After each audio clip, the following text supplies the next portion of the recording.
Pak Manang minta tolong dibantu. Korban sangat ketakutan loh. Saya tuh sampai tuh nggak tega Pak Manang. Korban sudah dilecehkan. Si debt collector ini mengajak korban ini kalau kamu nggak sanggup bayar, pakai cara lain. dengan cara minta berhubungan itu. Berhubungan 1 hari, 2 hari, bahkan dia mengatakan berhubungannya itu harus 3 kali sampai lunas.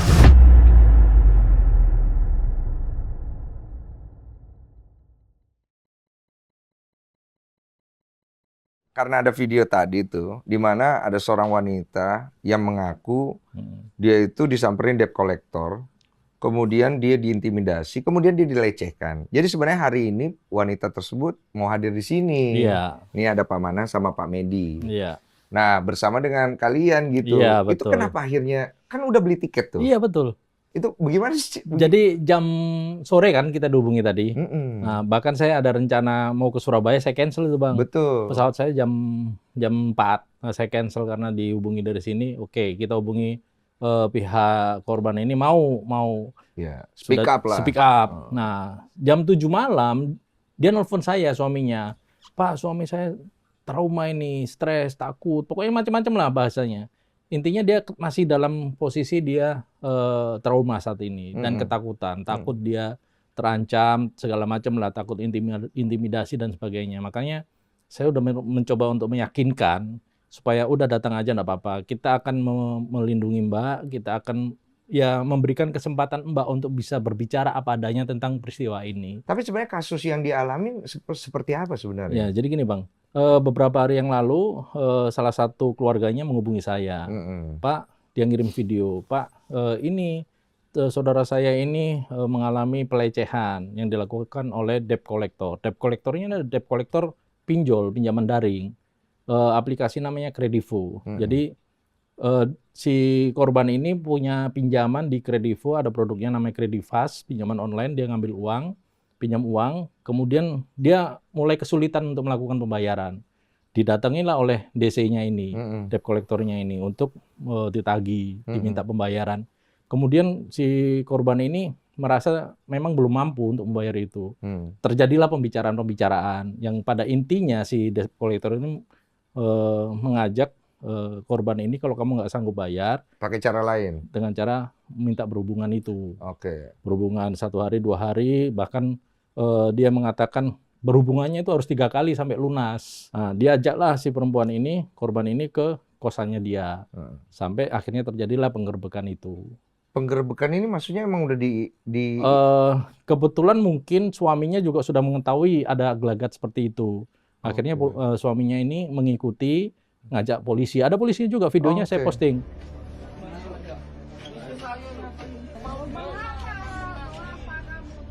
Akhirnya ketika digerebek di kosannya itu kan dalam keadaan terkunci juga. Dalam keadaan terkunci, kemudian dia masuk. Ternyata ada di situ ada debt collector-nya itu dan ada korban ini. Posisinya dia masih lengkap baju karena tapi katanya udah dipegang-pegang. Ya, dia menjelaskan saya udah dipegang paha saya disuruh mijit, dipegang ini. Kalau telat dikit ya mungkin terjadi Bang. Kita nggak tahu juga kita apa yang terjadi. Berarti kasus ini sebenarnya di masyarakat, masalah pinjol ini itu kan berasal dari banyaknya data yang bocor kan ya. Iya. Itu juga yang aku pengen bahas. Karena aku juga kemarin sempat dihubungi, tiba-tiba ada hacker. Nge-WA saya. Bang, salam kenal. Lah, dapat nomor saya dari mana? Saya hacker, Bang. Loh, kok hacker ngaku hacker? Gue dalam hati gue kan, kenapa Bang hacker ya kan? Iya. Jadi data abang udah bocor Bang. Bang Denny, saya tahu mukanya Bang Denny aja. Dapat foto Bang Denny, saya bisa tahu nomor telepon Bang Denny. Iya. Gitu. Iya kan, kalau polisi mungkin kan ada jalurnya ya. Iya. Nah ini kan orang bebas gitu ya. Betul. Terus dia kirimin buktinya. Wow, lengkap gitu banyak. Terus gue bilang, loh ini data ada di mana? Bang, sekarang ini data-data masyarakat itu udah banyak yang dijual Bang, banyak bocor. Itu benar ya? Betul. Bahkan saya kemarin sempat membuat konten juga, video tentang itu. Saya buktikan bahwa memang data kita ini tersebar luas di Telegram terutama Bang. Cuma modal NIK, orang lain bisa tahu berbagai informasi tentang kamu. Seremnya lagi, informasi itu diduga diperjualbelikan lewat bot Telegram. Salah satu data yang paling sering kita berikan adalah foto KTP, termasuk saat mengajukan pinjaman online. Ketika kalian sudah menyerahkan KTP kalian ke aplikasi mengupload, itulah kalian tidak akan punya privasi lagi. Jadi di Telegram itu ada bot-bot yang memang diperjualbelikan. Siapapun bisa mengakses bot itu. Murah loh harganya, Bang. 2.000 per data. 2.000 per data tuh datanya berapa banyak di dalam itu? Kita bisa meminta akses dia. Misalnya kita ngetik nomor NIK-nya Bang Denny nih. Itu bisa keluar seluruh data. Iya. Keluarga segala macam, pekerjaan semuanya, mulai orang tua, anak semua ada. Itu kita bayar hanya 2.000. Hanya 2.000 Itu kan per otoritasnya transaksi. bukan di maksudnya sorry ya, itu kan Iya. makanya sekarang banyak doxing itu Itu juga. yang terjadi. Nah, ini ada kaitannya sama pinjol nanti. Penagihan-penagihan tentang Lanjut. nah, Saya jadi pengen tahu nih. masalah pinjaman online, pinjaman daring ini, Bang, yang paling ditakutkan masyarakat adalah sekarang teror, Bang. Teror ini dengan segala cara yang dilakukan ada yang namanya desk collector. Desk collector ini yang tugasnya menagih secara online. Mereka bekerjanya di kantor. Mereka ini ada pihak ketiga. Ada juga yang pihak in-house dari platform itu, platform pinjol. Nah, pihak ketiga ini bisa mengakses seluruh data kita dengan cara-cara seperti itu. Oke. Jadi kalau misalnya Bang Denny punya utang pinjol ya, itu kan kita pinjol kan gampang syaratnya, Bang. KTP sama muka. Sudah KTP kita sudah diupload sama mereka, nanti pihak ketiga ini yang melakukan penagihan bisa melakukan segala cara untuk meneror orang ini supaya bisa membayar, mendoxing, meneror kantornya, meneror orang tuanya, anak istrinya. Lah, itu bisa udah terjadi. pelanggaran privasi belum sih? Betul sekali. Dan itu sudah terjadi, Bang. Jadi segampang itu orang melakukan pelanggaran itu gitu. Betul. Arahnya bisa kemana? Arah paling buruknya bisa kemana ya? Yang terjadi Abang pernah dengar kan? Orang bunuh diri. Orang cerai dari keluarganya, orang dipecat dari pekerjaannya. Itu akibat doxing seperti ini, akibat ancaman-ancaman ini. Data diri kalau kita disebar, Bang, kita tuh malunya minta ampun. Karena pinjaman online ini, daring ini nggak ada jaminan, Bang. Pinjaman tanpa jaminan, yang dijaminkan hanya identitas dan harga diri kita.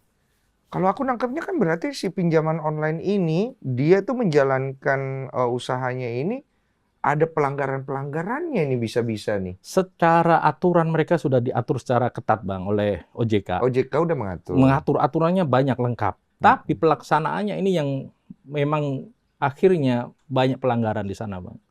Termasuk penagihannya, termasuk bagaimana dia memberikan pinjaman, itu banyak sekali pelanggarannya, Bang. Aku dengar tadi dari Pak Medi ya. Iya, benar. Itu kan sekarang kalau masalah pinjaman, kadang-kadang kita nggak mau minjam, tiba-tiba dia bisa telepon kita, terus kita ngeklik satu link yang dia kirim, tiba-tiba uang itu masuk ke rekening kita. Bagaimana sih itu? Iya, nah itu kan banyak juga terjadi ya, Bang ya. Jadi biasanya kita mendapatkan telepon dulu. Misalnya ada penagihan, woi bayar nih hutangmu. Tiba-tiba nih. Iya, tiba-tiba. Kita nggak ngutang. Nggak ngutang, ya kan tiba-tiba dapat telepon. Bayar hutangmu, kan kita bingung ngutang di mana. Iya, bingung kan. Saya nggak ada mendapatkan transfer. Ya sudah, saya kirim. Dia kirim langsung tuh berupa WA. Oh, dia pakai bingungnya kita nih. Iya, saking bingungnya kita. Di bawahnya itu ada link. Ada link. Dan link inilah biasanya yang menjebak. Dan ini mengikut juga yang disampaikan oleh Pak Manang tadi. Karena kebocoran data tadi. Kalau nggak ada kebocoran data nggak bisa begitu. Harusnya nggak bisa gitu. Oke. Harusnya Ketika nggak bisa kita gitu. klik link itu, apa yang terjadi? Ya dana akan masuk ke rekening. Enak dong sebenarnya ya. Ya kalau enak seperti itu nggak apa-apa. Ini kan lebih ke doxingnya lagi. Nanti kita diancam lagi, diedit lagi foto kita. Ini pinjaman terorannya. online, Bang ya. Kesannya kita beneran mau minjem. Iya, ini pinjaman ilegal, Bang. Ilegal. Ilegal. Itu yang paling banyak. Tunggu, tahan dulu ya Pak ya. Iya, Aku iya. coba mencerna ya. Iya, Maksudnya kan gue mengalami, terus gue klik, tiba-tiba ada dana masuk. Anggaplah berapa tuh dana? 5 juta gitu. Nggak sampai. Nggak sampai 2 juta lah. Paling banyak 1,5 deh. 1,5 lah masuk. Tapi saya kan nggak minjem. Jadi saya pengen balikin. Iya. Kan, nah kalau saya pengen balikin gimana tuh? Nah, ini lagi kasusnya. Jebakan lagi dia. Ketika kita membalikin, otomatis kan nggak bisa tuh 1,5. Kita harus balikan dengan bunganya. Oh, 2,5. Nah, aja. kita balikin nih 2,5. Iya. Habis kita balikin dana 1,5 ditransfer lagi ke kita. Oh, bajingan. Makanya Maaf ya, Pak. pernah nggak Bang Denny Iya. mendengar berita waktu 2021 waktu Bapak Mahfud MD menyampaikan pinjol ilegal ini tidak usah lagi dibayar. Karena tidak ada aturan yang Karena mengikat. tidak ada aturan, karena mereka lebih kepada perampok aja ini gitu loh. Mana yang mampu dia tekan. Mana yang mampu dia peras. Tahan, Gitu. ini misalnya terjadi nih sama gue dapat duitnya. Iya. Gue nggak bayar, gue nggak bisa Nggak dipidanakan. Nggak bisa. Ya enak dong. Nggak bisa. Itu pikiran kita yang waras, Bang. Kalau pikiran masyarakat bawah, Bang, ibu-ibu, ya orang-orang yang tidak tahan mental, Bang, senjata yang digunakan mereka adalah teror, Bang. Oh, terornya itu Teror yang itu dia yang pakai. doxing, dikirimin video porno. Gambar-gambar seperti itu gambar apa? Apa maksudnya gambar itu? Biar dia ini Bang, biar dia bayar di Edit muka kita, dikirimin ke temannya, ke Oh, keluarganya, ke kantornya. Itu yang membuat orang depresi, Bang. Kasihan ya. Itu. Oh, itu banyak terjadi, Pak. Banyak terjadi. Bapak nemukan kasus Banyak itu Iya, banyak terjadi. sekali. banyak kasus-kasus seperti itu banyak banget. Bagaimana menyelesaikannya kalau kayak begitu ya? Nah ini kalau pinjaman ilegal itu sudah banyak yang ditindak, sudah banyak ribuan lah link pinjaman ilegal ini di take down. Tapi kan mereka kan link kan bisa ganti-ganti, Bang. Gampang. Gampang sekali. Jadi solusinya apa kalau kayak begitu? Bingung juga kita. Sebenarnya Solusinya edukasi ini sih, Bang, ranahnya ke bukan masyarakat. ranah kita lagi sebenarnya. Iya. Itu lebih kepada kan kalau untuk memburu ilegal ini kan sudah ada namanya Satgas Pasti Iya. gitu loh. Tapi ya semakin banyaknya mereka seperti itu ya Satgas Pasti juga nggak mungkin bisa tahu semua aplikasinya gitu loh. Sementara mereka diblokir hari ini besok ganti nama. Iya. Karena nggak semuanya server dari pinjol ilegal ini ada di Indonesia. Iya, dan yang paling nyebelin itu kan masalahnya data-data kita itu, sorry to say ya, kan itu privacy ya. Profesional banget. Alamat kita diketahui, Wah. kantor kita diketahui, foto kita, KTP kita tuh banyak loh. Pas saya lihat KTP orang tuh bersebaran di sosmed. Betul. Udah kayak nggak punya harga diri gitu loh. Bahkan yang legal pun, ini saya mau bahas yang legal, Bang. Tadi yang ilegal itu udah jelas, itu pidana kan. Legal itu sudah jelas dilarang oleh pemerintah. Yang legal pun, legal itu bisa melakukan seperti itu, Bang. Seperti bagaimana? Pinjaman legal, mereka terikat aturan. Memang aturannya ada. Pelaksanaan dan pengawasannya ini yang memang masih perlu ditingkatkan lagi. Terutama, Bang, ketika ada penagihan-penagihan dari pihak ketiga ini, itu yang membuat masyarakat sangat depresi. Padahal penagihan pinjaman online ini yang legal itu semuanya sudah diatur. Ada POJK 22 tahun 2023. Nggak boleh mempermalukan, nggak boleh melakukan penagihan kepada orang lain selain ke debitur, nggak boleh melakukan penagihan ke kantor. Batas waktu penagihan itu Senin sampai Sabtu jam 8 pagi sampai jam 8 malam. Tapi faktanya enggak. Jadi pihak penagihan ini adalah pihak ketiga, vendor yang bekerja sama dengan platform ini untuk melakukan penagihan. Nah, vendor inilah yang sulit dikontrol, Bang. Karena apa? Penagihan oleh pihak ketiga debt collector ini banyak menggunakan tenaga-tenaga outsourcing yang memang saya nggak tahu kualitasnya seperti apa. Mereka melakukan segala cara. Iya. Dan mereka ini menggunakan nomor-nomor anonim. Nomor-nomor anonim yang sulit dilacak sehingga dia bisa bebas melakukan apapun kepada nasabah. Nah, kalau dari kepolisian sendiri, misalnya ada kasus debt collector, pihak ketiga ini melakukan pelanggaran, si pihak ini melapor ke kalian, gitu kan ibaratnya. Penindakannya bisa kayak gimana? Ini masalahnya, Bang. Peneroran yang dilakukan oleh pihak ketiga ini anonim. Oke. Debt collector ini anonim. Oke. Secara formal dia ada melakukan penagihan secara in-house dengan nomor-nomor yang verified yang nomor-nomor yang menyebutkan dari aplikasi mana. Setelah dia melakukan penagihan dengan nomor verified, itu akan diikuti dengan nomor-nomor yang anonim. Nah, nomor anonim ini nggak bisa dilacak, bukan nggak bisa dilacak, bisa, tapi akan membutuhkan effort karena mungkin jutaan tiap hari nomor anonim ini melakukan teror kepada seluruh masyarakat. Nomor-nomor anonim ini dia dapat dari mana ya? Karena Bang tahu, nomor itu bisa didapatkan bebas aja sekarang. Bahkan registrasinya pun itu di counter-counter itu banyak dijual, Bang. Lah, bukannya setahu gue dulu tuh sudah ada aturan di mana kalau mau punya nomor harus punya KTP segala macam gitu. KTP ini DC debt collector ini kan punya, Bang, data-data nasabah. Bahkan data kebocoran itu kan ada. Jadi pakai KTP orang? KTP orang. Ya Allah. Dan itu banyak dijual di counter-counter. Kemarin kan kalau nggak salah Polda Jatim mana itu pernah menangkap produksi SIM card di Bali itu. Beberapa waktu yang lalu lah saya pernah baca itu. Puluhan ribu SIM card itu sudah terregister diperjualbelikan dengan data orang. Sulit ya? Sebenarnya nggak sulit juga sih. Kalau mau digerebek itu kantor-kantor vendor bisa itu, Bang. Bisa aja gitu. Bisa aja, buktinya banyak itu. Deskol itu dia minimal punya 2 HP, 20 nomor setiap kerja. Ganti-ganti nomor lagi orang ini. Saya berapa kali, Pak, pagi-pagi atau siang-siang tiba-tiba ada orang nelpon. Tapi dia kayaknya nggak tahu saya. Iya. Nah, Telepon, halo kami dari ini. Oh, Intinya iya, sih kayak pinjaman ya. Kayak gitu. Lu pernah gitu nggak? Ngalamin juga? Lu? Iya.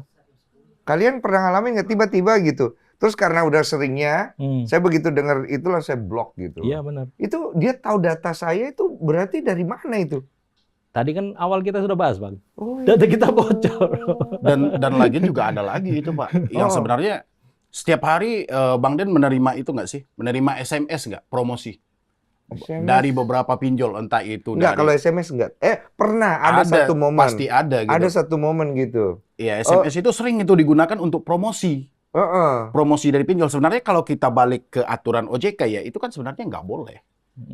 Melakukan promosi menggunakan sarana pribadi itu nggak boleh gitu loh. Tapi ini ulah ya balik lagi ke vendor tadi. Iya, tapi juga ada satu sisi di mana masyarakat kita itu suka minjem. Nah, ini Bang, saya ingin membahas tentang kenapa masyarakat kita ini suka minjem. Kalau kita Google itu data itu kita itu 26 juta masyarakat Indonesia sekarang ini yang peminjam aktif di pinjaman online. 26 juta. 26 juta. Gede dong omsetnya itu Dan si vendor. dalam kemarin dirilis itu 103 atau 106 triliun outstanding pinjaman online di Indonesia.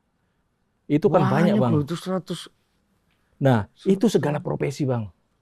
Segala profesi, mulai dari pengangguran sampai ke direktur perusahaan pun ada. Artis mungkin ada tuh. Artis. Mungkin ada ya, karena Mungkin kan segala pasti profesi ada. ya. Pasti ada segala profesi. Iya. Pasti ada. Dokter. Tapi menteri enggak lah ya. Menteri enggak ada. Nggak tahu apa. Loh, kok menteri dipinjol gitu kan nggak mungkin ya. Ini gawat Ya, juga polisi gitu. mungkin, Iya. polisi mungkin tuh. Banyak. Tapi staf menteri mungkin ya. Iya mungkin ya. Mungkin ya. Nah, terus kenapa kita mengatakan pinjol ini sangat menjebak masyarakat? Karena orang untuk keluar dari pinjol ini sulit Bang. Bayangkan Bang, bunga itu maksimal 0,3% per hari. Kalau sebulan 9%, setahun 100% Bang. Itu maksimal. Dan bunga ini sangat menekan masyarakat. Ketika masyarakat mengajukan pinjaman, kadang-kadang ada beberapa aplikasi itu yang tidak jelas menyebutkan tenornya. Harusnya kan ada 1 bulan, ada 15 hari itu disebutkan jelas. Ini enggak, ketika masyarakat udah pinjam, tiba-tiba dia hari ke-15 itu sudah ditagih. Jatuh tempo tiba-tiba. Nah, padahal memang ada sebenarnya ada syarat dan ketentuan yang tidak terbaca oleh konsumen ini. Nah, ketika contohnya misalnya nasabah ini punya hutang 20 juta. 20 juta ini dia sudah ketakutan kena teror karena nggak mampu bayar lagi. Iya. Kemudian dia bagaimana caranya melakukan pembayaran? Tentunya apa yang dilakukan? Karena nggak punya uang, pinjam lagi Bang ke aplikasi lain untuk menutup Gali ini. lubang tutup Gali lubang. lubang tutup lubang. Dari 20 juta dia pinjam untuk menutup ini misalnya 30 juta. Ajukan pinjaman cair 25 juta. Bayar 20 juta Bang. Dia akan punya hutang baru 30 juta plus bunga.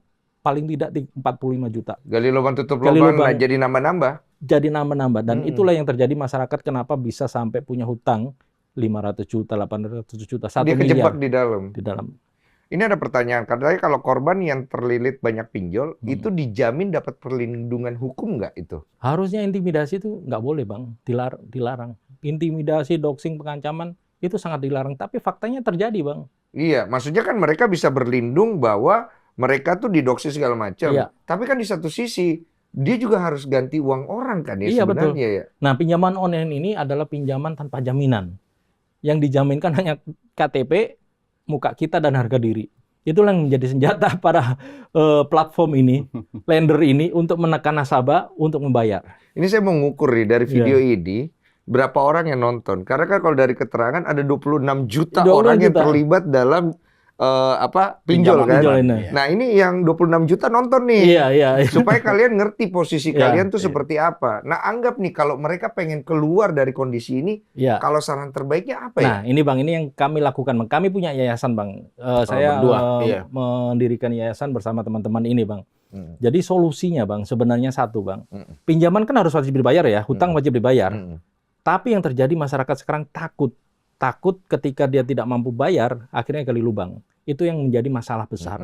Makanya kami selalu mengajarkan, kamu hutang bayar kalau punya uang. Kalau kamu nggak punya uang, stop gali lubang tutup lubang. Stop. Kamu nabung saja, suatu saat kamu punya uang, kamu lunasi. Karena ada pintu negosiasi sebenarnya Bang. Ada pintu negosiasi. Ada pintu negosiasi. Dan aturan di OJK pun ada bahwa bunga itu nggak boleh lebih dari 3 bulan. Maksudnya Tidak boleh lebih 100%. Ya, tidak boleh melebihi 100%, dan 3 bulan itu ketika ada kredit macet nggak boleh ditagih lagi. Oke. Nggak boleh ditagih bunganya maksudnya. Itu bisa menguntungkan pihak yang tidak mampu membayar ini. Betul. Nah, Oke. makanya edukasi yang kami sampaikan, solusinya kamu jangan panik, jangan takut dengan adanya teror tersebut. Karena kalau kamu panik akan mengakibatkan kamu hutang makin membengkak, kan banyak aplikasi yang akan menjerat kamu. Nah, ketika kamu punya uang, bayar. Tapi kalau kamu nggak punya uang, ya stop gali lubang. Kamu kumpulkan uang, susun keuangan kamu, nabung, suatu saat nanti kamu negosiasi untuk meminta pelunasan. Iya, kalau ngerti. Kadang-kadang mereka itu kan ya Itu, Bang. masuk kuping kiri, keluar kuping Iya, kanan Itu, kan iya, gitu. betul. Terus akhirnya debt collector datang, ada juga, ya benar juga, memang debt collector ada yang cara nagihnya kan juga membahayakan. Tapi satu sisi merekanya juga ada yang nggak tahu diri kan. Nggak tahu diri, Iya, benar. ada Ada yang nggak tahu diri. Banyak juga. Banyak.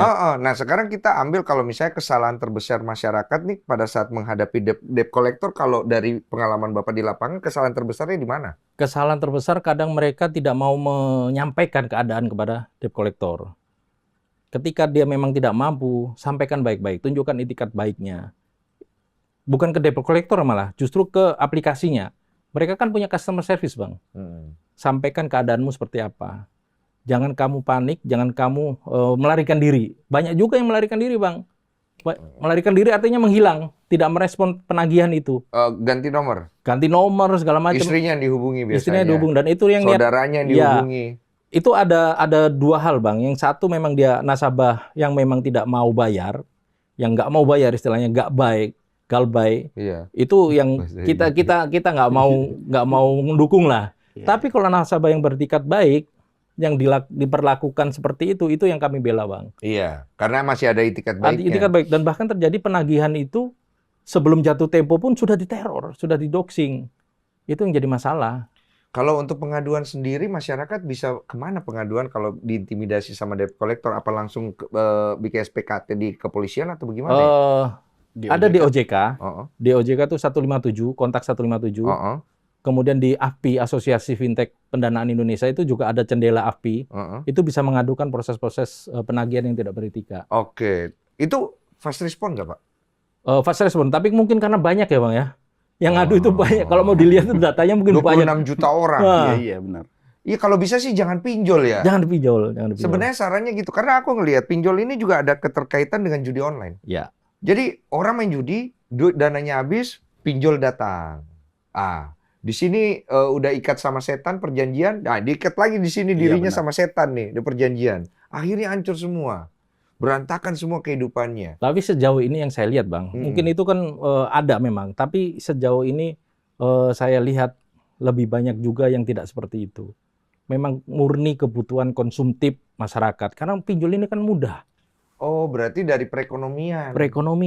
Oh, campur juga ya? Campur. Oh, ada yang pinjol, ada yang perekonomian. Tapi kayaknya lebih banyak yang perekonomian. Gitu. Ibu rumah tangga, guru, polisi, ya kan, pengusaha, dokter spesialis. Gaji kurang gitu, ibaratnya apa bagaimana ya? Gimik iklan biasanya. Mereka tertipu karena iklan, mungkin ingin memenuhi kebutuhan hidup, misal atau gaya hidup gitu loh, ingin iPhone atau hal lain. Biasa kan iklannya itu manis-manis tuh. Kalau itu salah sendiri kan jatuhnya ya. Kebanyakan seperti itu kalau dari ASN atau dari yang tadi-tadi itu ya. Tapi sebagian besar ada juga yang mana mereka butuh buat beras, buat makan, ada juga. Oh, berarti pinter nih vendor-vendor. Dia melihat celah itu besar sekali. Dia bisa ambil itu uang dengan cara dia bikin sistem ini gitu. Betul, sekarang media sosial yang menguasai iklan apa? Pinjol kan? Paling terbanyak. Dan anggarannya pun nggak tanggung-tanggung. Berapa Pak kemarin, Pak? Kemarin pernah ada yang 1,1 triliun. 1 triliun lebih untuk iklan media sosial. Oh, dia berani keluarin uang sampai 1 triliun. Karena untungnya pasti gede banget. Iklan pinjol itu cuma ada di handphone, di media sosial, nggak ada di TV.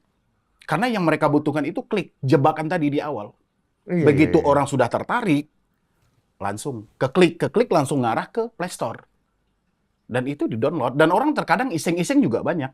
Iseng-iseng isi data, tiba-tiba tanpa konfirmasi atau verifikasi, itu dana langsung cair. Jadi ada ini, Bang, ada persepsi masyarakat, lihat saldo pinjol itu menganggap itu limitnya gitu ya. Menganggap itu uang dia gitu loh, Bang.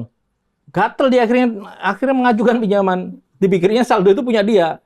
Nah, setelah saldo cair barulah dia bingung gimana ngembalikannya. Karena tagihan itu paling enggak tenor itu bisa 15 hari langsung ditagih, Bang. 15 hari, 30 hari. Bingung setelah itu, bunganya sampai 100% satu Banyak sih. bulan, 1 tahun. Iya, kadang-kadang saya mikir, ini kasus kayak begini di masyarakat itu sebenarnya banyak dan merugikan mereka. Tapi merekanya sendiri datang pergi cari masalah sendiri. Yes. Kalau dari kasus-kasus yang kalian tanganin, Pak ya, Iya, iya. yang paling bikin sakit kepala apa? Kemarin Yang kasus yang ada, mana ceritanya? selain yang ini ya, yang kemarin Purworejo itu, ada saya pernah mendatangi dokter ini Bang, dokter di Bandung. Sampai masuk rumah sakit jiwa. Dokter Iya, Dokter, depresi masuk dia. rumah sakit masuk jiwa. rumah sakit depresi. Bisa sampai ke sana. Terus masalah keluarga juga, istri nggak tahu suaminya pinjol, suami nggak tahu istrinya pinjol, mau bunuh diri banyak.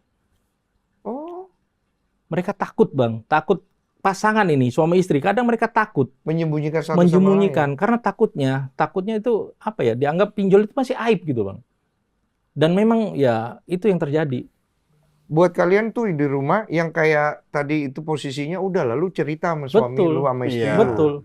Jangan lu tutup-tutupin karena itu semua bisa diselesaikan. Betul, karena dalam keluarga itu Bang ya, kalau orang punya hutang ini pinjol, orang yang paling pertama bisa membantu kita adalah keluarga dekat. Iya, Sebenarnya ini bukan aib Bang. Ini persepsi orang. persepsi orang. Hutang itu siapa sih nggak punya hutang Bang? Saya sih nggak punya juga. Saya langsung mikir, saya punya utang nggak? Saya punya utang sama Tuhan ya. Karena Tuhan kasih saya kesempatan kedua. Oke, Lah, saya punya itu dia, utang itu gitu. dia. Iya. Tapi- Saya nggak suka banget masalah utang. Iya. Kartu kredit aja saya itu nggak mau pakai, Pak. Iya, iya, iya. Cuma kadang-kadang memang di luar negeri nggak bisa, jadi harus pakai kartu kredit. Iya, Kalau nggak iya. ada itu saya nggak mau gitu. Iya, iya, iya. Artinya kan hutang ini sama aja, pinjol juga hutang dan itu legal Bang. Iya, iya, iya. Yang jadi masalah sekarang banyak juga perusahaan-perusahaan memecat karyawan gara-gara pinjol. Oh, dipecat ya? Dipecat karena perusahaan ini diteror. Oh. Penagihannya Diteror. ke perusahaan. Iya sih nyusahin si Iya. perusahaan Iya. sih ya. Ke media sosial perusahaan, Perusahaan. gitu loh. Di sini anak buah nggak ada yang pinjol kan? Jangan sampai. Jangan sampai Takutnya, gitu loh. Bang. Iya, Jangan malu-malu. takutnya Bang Densu nih. Iya. Iya pasti dia, langsung gue tuh di threads. Denny Sumargo gila ya, Iya, gitu. Gini pasti gue yang kena itu Tapi duluan. tolong Bang, kalau anak buah ada yang pinjol jangan dipecat Bang. Jangan dipecat ya, Jangan. dibantu lah ya. Bantulah. Tempeleng dikit boleh Bang. Ngeselin gitu loh. Tapi kasus yang banyak sekarang itu memang penagihan itu ke media sosial kantor. Harusnya ini kebijakan Komdigi juga, karena Komdigi kan memerangi promosi judul di ruangan komentar ya. Iya, cuma kan jadi coba ini juga gitu. Ini kan lebih mempermalukan juga gitu loh. iya tapi posisinya tuh gini loh, secara moralnya Oke, ya. oke. Yang minjem juga harusnya tahu diri. Iya. Benar. Yang nagih juga harus Harus tahu tahu diri aturan, ya benar. atau aturan. Tapi ini semua posisinya ada pelanggarannya nih Ada. lama-lama. Sama-sama Betul. salah. Sama-sama salah. Jadi Betul. siapa yang mau dibela kan Nah, jadinya iya kayak itu. gitu ya. Bingung. Makanya OJK pun mungkin bingung juga mungkin ya, siapa mau ini gitu. Iya. Nah, aturan ini harus dibereskan sebenarnya. Iya. Ini ada di ruangan siapa ya, Pak? Kalau untuk aturan regulator yang mengawasi semua ini kan OJK. ini. Bang. OJK. OJK dan AFI. lah. Aturannya sudah jelas Bang, banyak sekali aturannya itu. Iya, OJK butuh bantuan nggak? Saya banyak sekali informasi loh mengenai investasi bodong, Iya, iya. masalah Iya, pinjol, iya. banyak banget saya angkat di Iya, sini. iya, Kadang-kadang maaf ya, bukan pengen sujon sama OJK. Iya. Kadang-kadang mikir, OJK nih kerja apa enggak ya? Iya, benar. Saya yakin Bang. sih kerja. Kerja Bang. Cuman apa kurang orang Iya. atau kurang apa sehingga masalah-masalah yang memang ada di ruangan otoritas mereka itu kayak maaf, jadi kesannya slow respon, Iya Iya. benar. kesannya ada yang disembunyikan. Padahal kan kalau memang tidak begitu kan nama baik OJK tuh harusnya jangan jadi jelek kan Iya ibaratnya betul. begitu. OJK ini sudah kerja keras Bang, menurut saya kerja keras. Hmm. Pengaduan itu banyak dan mungkin sudah banyak yang direspon. Tapi masalahnya itu tadi apa namanya, operator-operator ataupun platform-platform ini ataupun pihak ketiga itu yang tidak mau mematuhi aturan-aturan itu. Mereka kucing-kucingan mencari celah-celah kosong untuk melakukan tindakan-tindakan seperti Pasti itu. dia juga punya alasan ya kenapa dia nggak mau mematuhi aturan itu ya. Jadi gini Bang, pinjol ini kan peer to peer. Mm-mm. Bukan modal dari Indonesia Bang, dari luar negeri. Peer to peer itu orang per orang. Jadi bisnisnya mereka itu pinjaman orang per orang Bang. Oke. Aplikasi yang mempertemukan antara borrower dengan lender. Nah, yang punya platform ini orang yang punya uang juga. Bukan. Platform ini ada di Indonesia. Oke. Ada, kalau sekarang ada 94 ya Bang ya? Iya, 94 yang legal. Yang aplikasi legal. resminya. Belum Nah, yang ilegal belum ya. yang ilegal. Oke. Nah, kemudian mereka itu mempertemukan antara borrower dengan lender. Oke. Ketika borrower butuh uang lewat aplikasi, aplikasi Lempar ke mencocokkan, mematchkan dengan lender siapa yang mau membiayai. Oh. Cairlah uang ini disetujui oleh salah satu lender mereka. Lendernya banyak, satu platform ini Di bisa luar negeri itu. Ya, di luar. Kemudian lender inilah yang mengirimkan uang kepada borrower. Oke. Nah, apapun kebijakan dari platform ini itu tetap dipengaruhi oleh lender. Oke. Jadi yang menentukan bunga segala Si macam pemilik uang si pemilik ini. uang itu. Jadi dia Bahkan- kayak calo. Ya, broker tadi. Iya, kayak broker calo Broker. aja gitu. Ya, dia dapat biaya administrasi, biaya layanan dan sebagainya. Oh, dia dapat duitnya dari administrasi layanan Iya. dan itu. Ah, Yang ini. uang sama bunga semuanya ke lender. Oh, Termasuk denda semuanya ke lender. oh, berarti si peminjam dimakan 2 orang. Ya. Istilahnya Iya, dimakan betul, 2 orang betul, nih betul. kasarnya kan. Betul. Dia harus bayar sini, dia bayar lagi Iya, sini betul. gitu. Nah, masalahnya sekarang lender ini bisa mempengaruhi apapun yang menjadi keputusan dari platform ini, gitu loh. Berarti dia sangat mengenal psikologi dari masyarakat kita. Iya. Dia pelajarin baik-baik, Iya. terus dia lihat kondisi perekonomian kita dan perbankan kita, Iya. di mana bank itu kan sulit untuk Sulit. memberikan pinjaman. Iya, benar. Betul. Udah dipelajarin. Ini di China sudah dilarang loh, Bang. Di China udah dilarang. Peer to peer itu dilarang Kenapa sampai akhirnya China melarang itu? karena banyak kasus seperti itu, bunuh Banyak diri, kasus bunuh diri. doxing, teror. Tekanan 70/40, nadinya 142. Ajar kamu ya, jaga mulutmu. Kita harus stabilkan dia sekarang. I'm ready to go down. Fani, tahan napas pelannya Bu ya. Fani.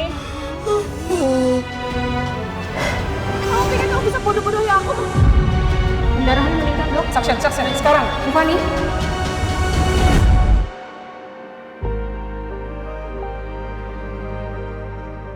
Hidup semati. Hidup semati. Ada pertanyaan nih, katanya debt collector punya hak ambil kendaraan kita secara paksa nggak? Tanpa pengawasan aparat. Nah, itu orang mau tahu. Nah, ini beda kita. Yang tadi kan pinjol ini terkait dengan multi finance leasing. Kalau secara aturan, Bang, eksekusi fidusia itu harus melalui putusan pengadilan. Iya. Harus melalui putusan pengadilan. Jadi debt collector itu tidak boleh melakukan penagihan, bahkan perampasan ataupun eksekusi tanpa adanya putusan pengadilan. Mereka kalau melakukan merampas kendaraan di jalan, Melanggar. itu ada melanggar aturan. Oh, kalau mereka cuman stop terus ajak untuk ngomong itu masih oke. Iya, oke. Tapi kalau sudah ada kekerasan, Tapi penagihan di jalanan itu pun nggak boleh, Bang. oh nggak boleh ya? Di PUJK 22 tahun 2003, penagihan itu hanya boleh dilakukan di alamat domisili. Kalau misalnya anggap nih si debt collector nih udah niat baik. Ya, Dia hubungi ke rumah, dia datang ke rumah, orangnya susah dicari. Kan ada juga nih orang Ada. nggak tahu diri gitu. Ada. Akhirnya dia pusing juga kan. iya. Udahlah, kita stop dia pada saat di sini gitu.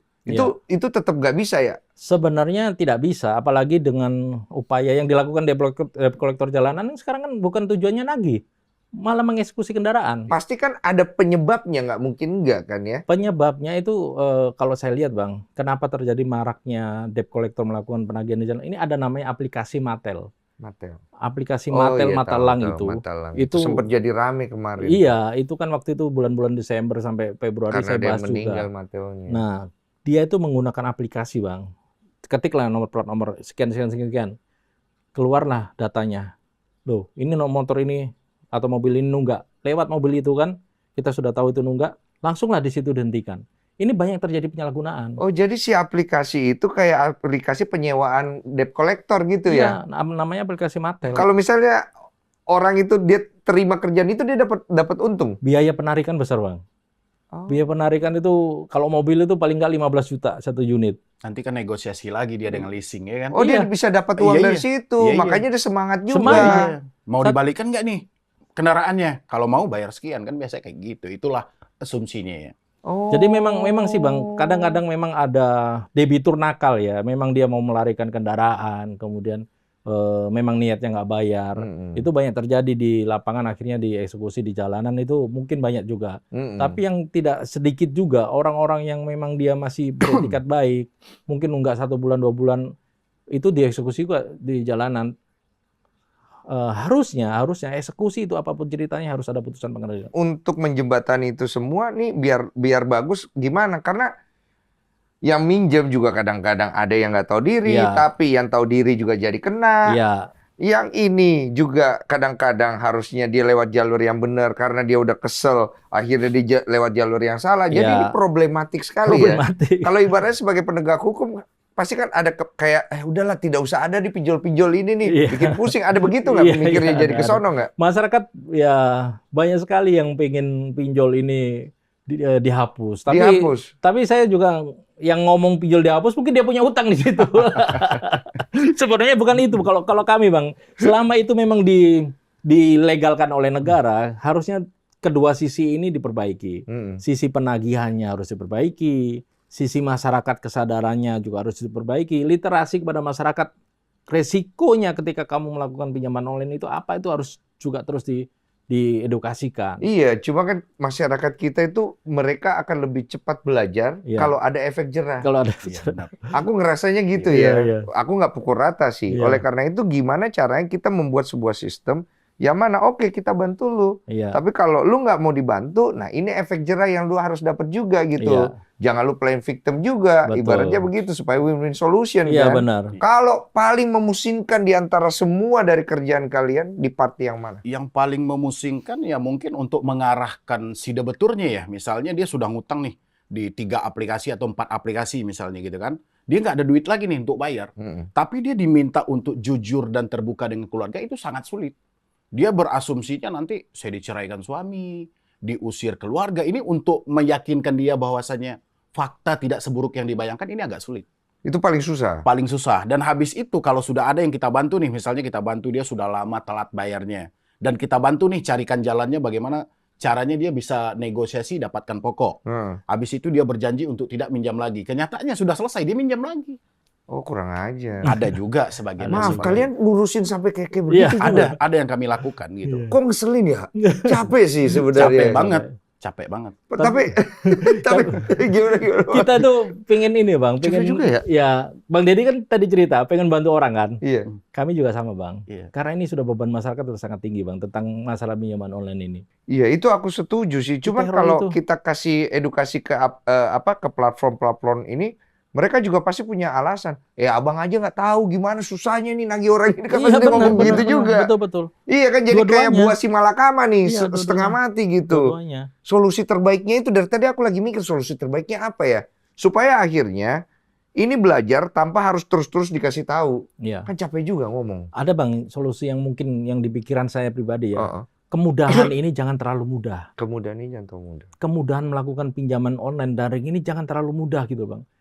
Analisa kredit itu harus ada. Jangan semua orang dikasih kemudahan seperti itu. Sulit bos. Masa apalagi ini bisnis masalahnya.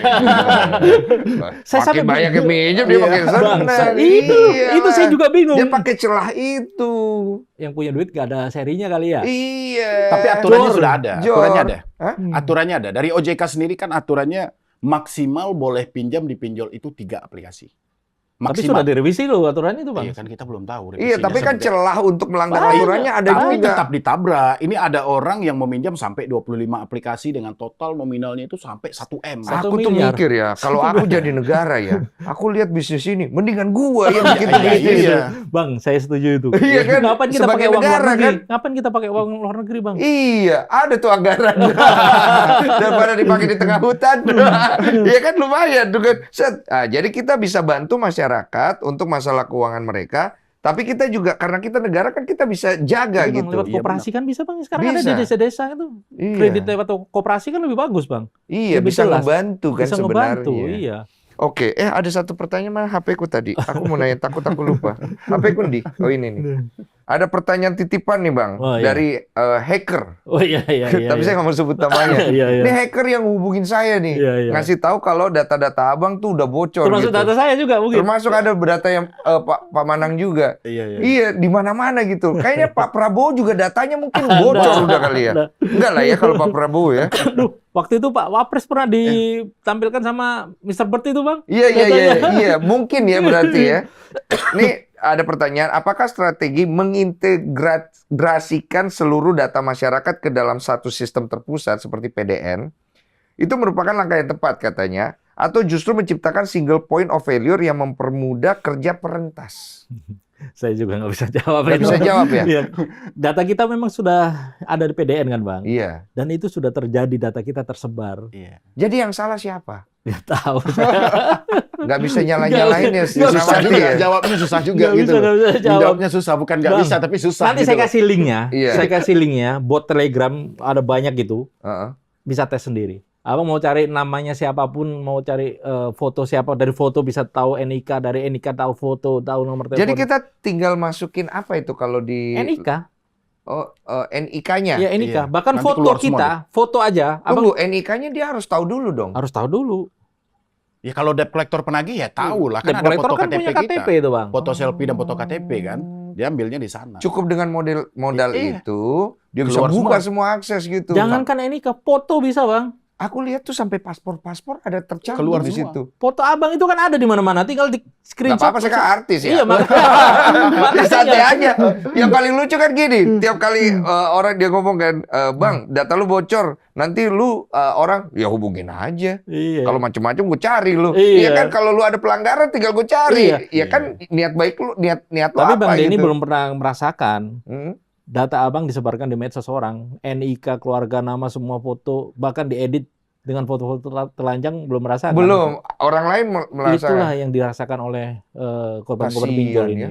Kasihan, dia nggak Itu bisa yang terjadi. ngapa-ngapain. Nggak bisa ya. ngapa-ngapain. Kalau saya malah seneng, Pak. Dia sebar gitu kan gini. Lebih Yang terkenal mana lagi akunnya? ya. Aku mau berkunjung. Iya. Ya kan? Kalau aku, Iya, ya iya. kan bukan nantangin Iya, ya. iya, Cuma iya. kan kasihan kalau orang-orang Itu, lain. Karena Bang. aku banyak dapat pengaduan begitu. Itulah membuat orang sampai bunuh diri, Bang. Oh, di terornya gila-gilaan ya. Gila-gilaan. Bukan dianya sendiri, anak istrinya, Iya benar. kantornya, pekerjaannya. Iya, itu yang menjadi masalah paling besar yang aku lihat di kondisi data kita tersebar. Nah, ini Iya. permasalahan data kita tersebar. Sebenarnya pemerintah di sini udah harus turun tangan. Harus. Iya Bang. benar. Harus turun tangan. Harus jelas mitigasinya itu seperti apa. Betul. Supaya semuanya bisa bergerak dengan rapi juga. Iya, Dari iya. aparat untuk penegakan hukum Iya. jadi jelas tidak ada abu-abu. Iya, iya. Terus juga dari pihak vendor juga dia jelas. Iya. Cuman kan pasti akan cut off mereka punya keuntungan. Pasti kan? Iya, iya, Karena iya. kan aturannya jadi tegas. Iya, iya, iya. Kalau sekarang, makanya ada orang pernah bilang sama saya, Den, di Indonesia itu ya, cari uang enak banget katanya.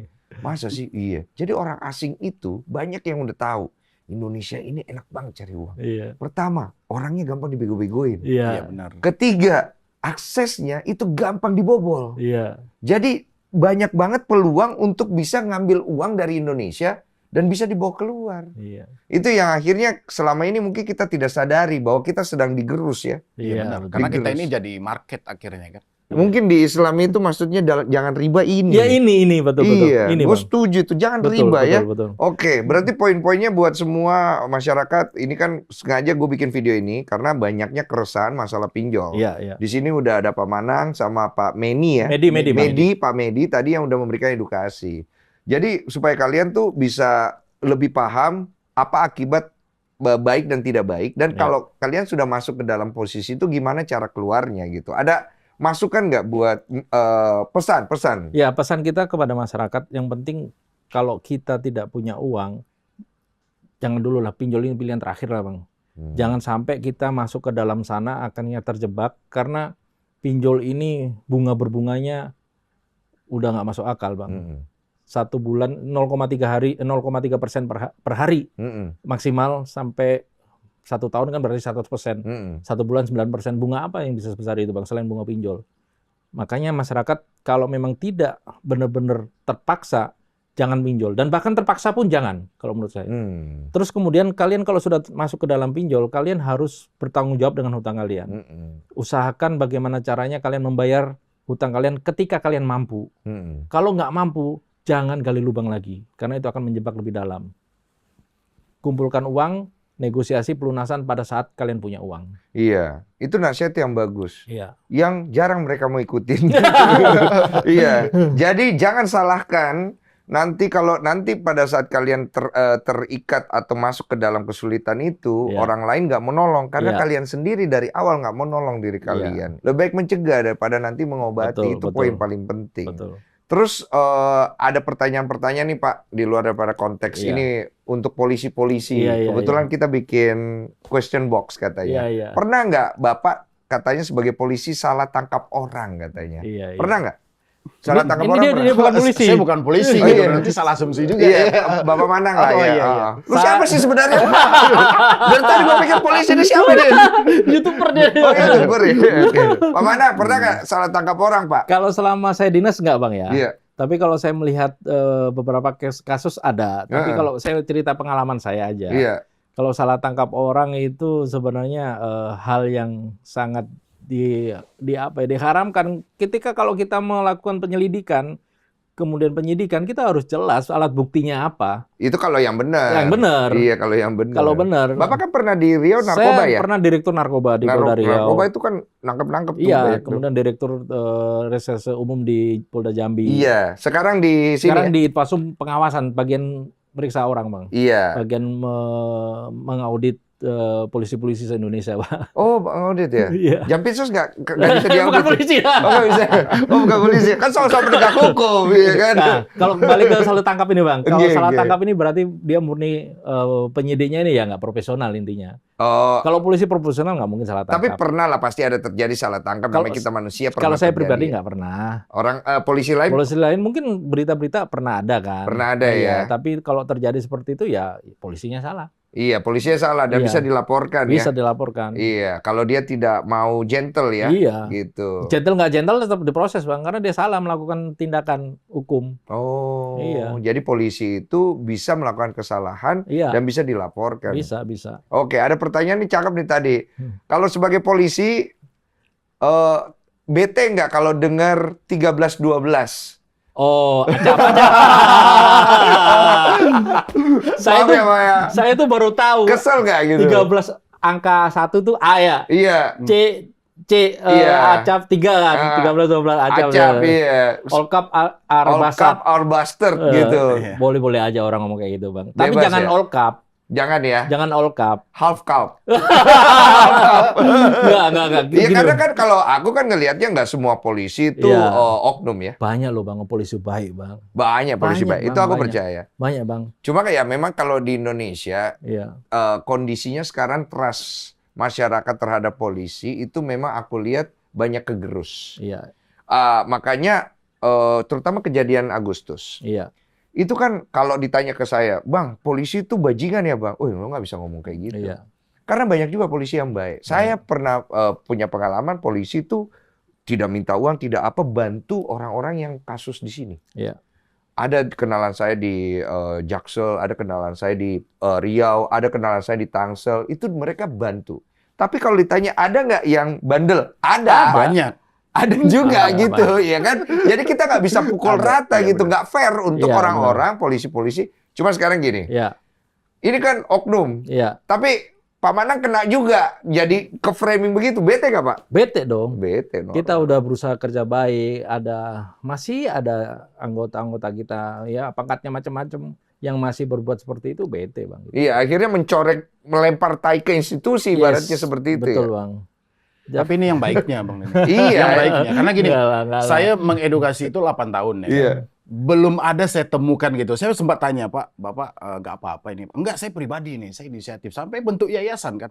Selama ini saya mengedukasi itu hanya sebatas perbaikan mental, bagaimana supaya orang tidak ketakutan. Tapi sejak sama Pak Manang, itu kita lebih menjembatani bagaimana hutang ini bisa selesai. Iya. Kita edukasi lagi, carikan celah bagaimana dia bisa mampu bayar. Bagus. Itu pertanyaan saya. Pak Manang itu kan aktif sekali di sosmed. Iya. Bapak nggak ada kerjaan kan? saat ini. Iya, tapi aku tuh, lebih longgar. menurut aku suka ya. Iya, Jadi lebih dekat dengan masyarakat ya. Iya benar. Waktu saya sibuk pun saya seperti itu, Bang. Kenapa begitu? Buat apa? Tujuannya apa itu, Pak Bang? Ya. Nyari follower apa Enggak, gimana enggak. gitu? Dia kayak polisi gentayangan tuh. Follower nggak bisa dicari, Bang. Kalau orang nggak suka nggak bakalan follow, Bang. Bener, masuk akal. Iya kan kita mau kayak gimana pun kalau orang nggak suka nggak akan follow. Iya, soalnya kan akhirnya itu membuat banyak orang itu yang jadi nge-tag Bapak terus kan? Yes, karena sekarang saya lebih banyak memunculkan apa yang menjadi keresahan masyarakat. Iya. Iya. Nah, kalau misalnya kasus-kasus yang di luar otoritas Bapak banyak juga kan yang nge-tag tuh pasti. Iya, ini justru bukan tugas saya sebenarnya. Iya, bukan. Tugas saya bukan ngurusin pinjol, tapi saya menjembatani masyarakat lah. Saya pelajari apa sih masalah ini. Saya berusaha mengedukasi masyarakat. Intinya masyarakat jangan susah lah, jangan menderita lah. Iya. Itu yang saya lakukan, Bang.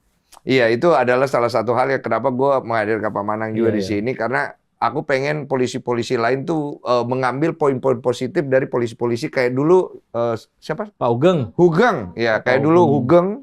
Pak Hugeng itu kan jadi ikonnya contoh, polisi. ikonik gitu loh. Sekarang kita butuh polisi-polisi Ya, seperti Tapi ini itu. bagus. Gitu. Ini yang paling bagus kalau saat ini gitu loh. Saya udah putus asa loh, Bang. Bang Iya. edukasi ini udah putus asa. Tapi sejak masuknya beliau, ya saya makin semangat lagi sampai di DM. Mau gabung nggak sama kami? Wah, siap, Pak. Gabung akhirnya. Iya, karena aku juga banyak sekali ketemu polisi-polisi yang menurut aku itu malah mereka yang harus kita angkat ke atas. Iya, benar. Jangan polisi-polisi yang korup ya. Jangan polisi-polisi oknum ya. Oknum ya. Kalau Abang tadi dapat DM dari siapa itu? Yang Tentang mana? saya, kan ada kan? Iya, ada. Dari Jaksel. Oh, iya. Saya Iya cari kan? tahu dulu. Ada Pak Manang nih di sini. Wah, pinter tuh. Itu kayak kamus berjalan. Oh, oke. Berarti profilingnya oke sesuai Iya, gitu. iya, Karena iya. kan kadang-kadang ada yang pencitraan bagus, Iya, iya. tapi di belakang tidak bagus Iya, gitu. iya. Ibarat seperti itu. Ada pertanyaan. Bandar narkoba besar, kenapa susah kesentuh? Nah, ini pengalaman. Karena biasanya yang mentok di kurir doang Iya, penangkapannya, iya. pengalaman. Saya pernah direktur narkoba Polda Riau, Bang. Iya, betul. Polda Riau itu, wilayah Riau itu adalah pintu masuknya narkoba. Jadi Sumatera Utara, Aceh, Riau itu pintu masuknya. Iya, pintu tuh. Sudah ratusan kilo, mungkin ton saya bisa waktu itu menangkap narkoba, Bang. Iya, prestasi besar itu banyak di sana. Kalau di sana nggak prestasi sih, biasa aja. Oh, gitu. Jadi kalau saya di sana nggak pernah nangkap paket-paketan butir-butir, nggak ada, Bang. Jarang di situ. Kiloan, Bang. Kiloan, ribuan butir, puluhan ribu, ratusan ribu ekstasi saya tangkap itu, Bang. Itu dikonsumsi buat Nah. diedarkan Pintu masuk, Bang. seluruh Indonesia. Bawa ke Jakarta, ke seluruh Indonesia, kemana-mana. Oh, mentok di kota tuh biasa, Pak. Iya. Iya, Nah. K7. Iya, hayam uruk gitu, hayam uruk ya, nggak tahu Nah. ya. Kembali ke pertanyaan ini, kenapa bosnya nggak ketangkap? Sebenarnya ketangkap sudah. Bandar-bandar itu sudah ada semua. Mereka Oke. banyak yang sudah masuk ke dalam penjara itu banyak. Oke. Tapi masalahnya sekarang itu pengedar itu bandar ini ya. Bandar itu dia selalu menggunakan kurir, Bang. Selalu menggunakan kurir. Dan yang pasti ketangkap duluan adalah kurir.